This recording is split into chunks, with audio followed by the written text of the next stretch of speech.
What's up, you guys? Welcome back to Business Buzz, where we focus on business, entrepreneurship, and investing. Today, we're going to be going through 4 most undervalued stocks for you to invest in as of 2020. Guys, please go down and give us a like on this video. I'm really excited. Value investing is all about finding stocks that are underpriced according to fundamental analysis. And there are all sorts of ways that you can fundamentally analyze a stock's value. However, in my opinion, comparative analysis is the best way to analyze a stock's value. Basically, you pit the stock up and all of its financials against its competitors and companies within the same industry. I also like to use the Benjamin Graham method when it is applicable, and I also believe that it is very important, even when you're value investing, to make sure that the company's management, business model, core values, all of that is within your understanding and something that you believe in. Guys, we're going to get into the 4 stocks, but before we do, I ask you to please go down and leave us a like. It helps us out tremendously. Number 1, Prudential Financial. This company falls within the financial industry. More specifically, they are an insurance company. They do business with individuals and institutions, and they are a long-standing corporation with a dividend payout of nearly 8%. That is absolutely insane.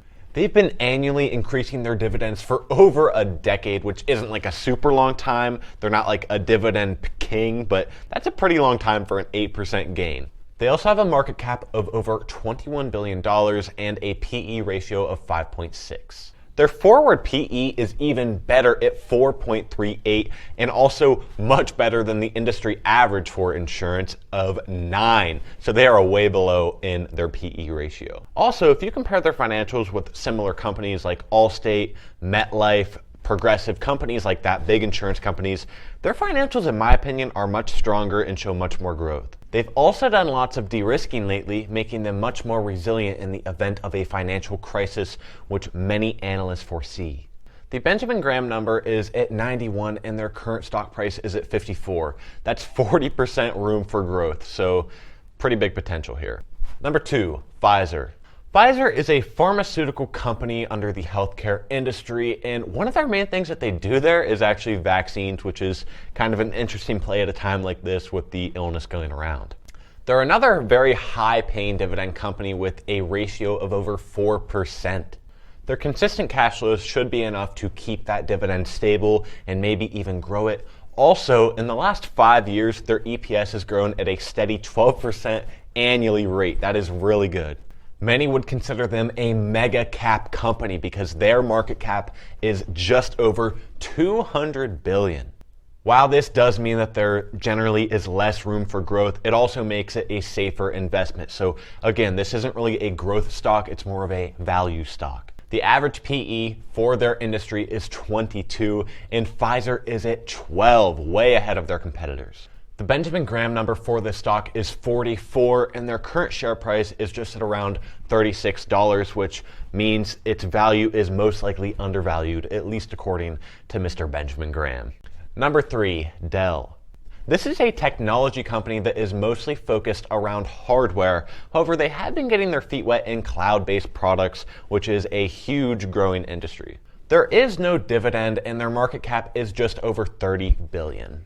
Dell boasts a low 6.5 PE ratio and a very low 0.29 price to sales ratio. This blows their competition out of the water because their industry average, hardware at least, is over 19. And even if you consider them more of a software company, software average PE is even higher in the lower to higher 20s. So they are just very low in their PE ratio. Also, their Graham number is at 135, nearly quadruple their current stock price. So obviously, many people believe that this is a very undervalued stock. I also personally own a Dell computer, the Dell XPS 13, and of course, this is all anecdotal and just my opinion, but it's honestly one of the best computers on the market. I love it. Number 4, finally, Dennys. Dennys is a restaurant chain with many franchise locations, and it also happens to be the smallest company on our list with a market cap of about $500 million. It's important to keep in mind that the last quarter of 2019, they did bring in over $113 million in revenue. However, with the whole non-essential businesses closing down due to the illness, they have taken some hits in their stock price. Currently, they are down over 50% in their stock price from this year, but that number should recover as the businesses start to open back up. Also, we will explain why it is an undervalued stock. The current PE ratio average for the restaurant industry is around 12, and Dennys is under 5, around 4.9. Also, their gram number is over 14, a lot higher than their current stock price of around 9.5. Also, have you ever had their burgers? They're pretty good.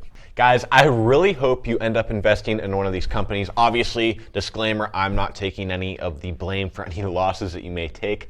However, I will take some commission for the gains. I'm just kidding, but I do hope you guys took something of value from this video. I hope you enjoyed it. Please go down and subscribe to our channel. We are on the road to 1K subs, so be one of those first 1,000 before we blow up.